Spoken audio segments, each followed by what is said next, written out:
ओम नमो भगवते वासुदेवाय नमः। जय श्री हरि। दोस्तों, आज हम चैत्र माह के शुक्ल पक्ष की पड़ने वाली प्रथम एकादशी, जो कि इस नववर्ष की प्रथम एकादशी भी है, कामदा एकादशी का हम श्रवण करेंगे। कामदा अर्थात जो मनों की कामनाओं को पूर्ण कर दे और पापों से मुक्त कर दे। दोस्तों, आइए हम उस कामदा एकादशी का श्रवण करते हैं। प्राचीन समय में धर्मराज युधिष्ठिर कहने लगे कि हे भगवान, मैं आपको कोटि कोटि नमस्कार करता हूँ। अब आप कृपा करके चैत्र शुक्ल एकादशी का महात्म्य कहिए। तो श्री कृष्ण कहने लगे कि हे धर्मराज, यही प्रश्न एक समय राजा दिलीप ने गुरु वशिष्ठ जी से किया था, और जो समाधान उन्होंने किया वो सब मैं तुमसे कहता हूँ। प्राचीन काल में भोगीपुर नामक एक नगर था। वहाँ पर अनेक ऐश्वर्य से युक्त पुंडरीक नाम का एक राजा राज्य करता था। भोगीपुर नगर में अनेक अप्सरा, किन्नर तथा गंधर्व वास करते थे। उनमें से एक जगह ललिता और ललित नाम के गंधर्व वहाँ पे वैभवशाली घर में निवास करते थे। उन दोनों में अत्यंत स्नेह था, यहाँ तक कि अलग अलग हो जाने पर दोनों व्याकुल हो जाते थे।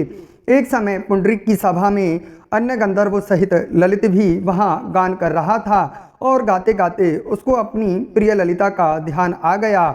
उसका स्वर भंग होने के कारण गाने का स्वरूप बिगड़ने लगा। ललित के मन के भाव जानकर कारकोट नामक नाग ने पद भंग होने का कारण राजा से कह दिया। तब पुंडरीक ने क्रोधपूर्वक कहा कि तू मेरे सामने गाता हुआ अपनी स्त्री का स्मरण कर रहा है। अब तू कच्चा मांस और मनुष्यों को खाने वाला राक्षस बनकर अपने किए हुए कर्म का भोग कर। पुंडरीक के श्राप से ललित उसी क्षण महाकाय विशाल राक्षस हो गया। उसका मुख अत्यंत भयंकर, नेत्र सूर्य और चंद्रमा की तरह प्रदीप्त तथा मुख से अग्नि निकलने लगी।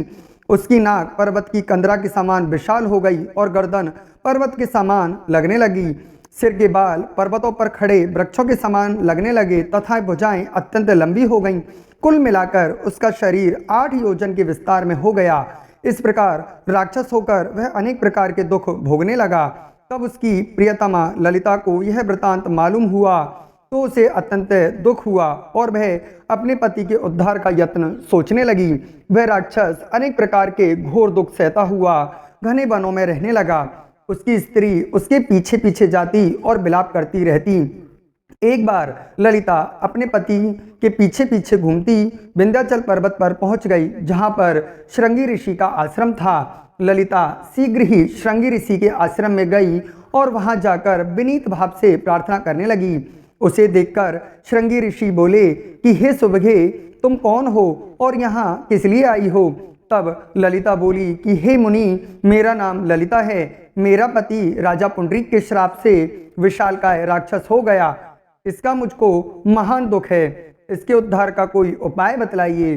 तब श्रृंगी ऋषि बोले कि हे गंधर्व कन्या, अब चैत्र शुक्ल एकादशी आने वाली है, जिसका नाम कामदा एकादशी है। इसका व्रत करने से मनुष्य के सब कार्य सिद्ध होते हैं। यदि तू कामदा एकादशी का व्रत करके उसके पुण्य का फल अपने पति को दे दे, तो वह शीघ्र ही राक्षस योनि से मुक्त हो जाएगा और राजा का श्राप भी अवश्य ही शांत हो जाएगा। मुनि के ऐसे वचन सुनकर ललिता ने चैत्र शुक्ल एकादशी आने पर उसका व्रत किया और द्वादशी को ब्राह्मणों के सामने अपने व्रत का फल अपने पति को देती हुई भगवान से इस प्रकार प्रार्थना करने लगी कि हे प्रभु, मैंने जो यह व्रत किया है उसका फल मेरे पतिदेव को प्राप्त हो और वह राक्षस योनि से मुक्त हो जाएं।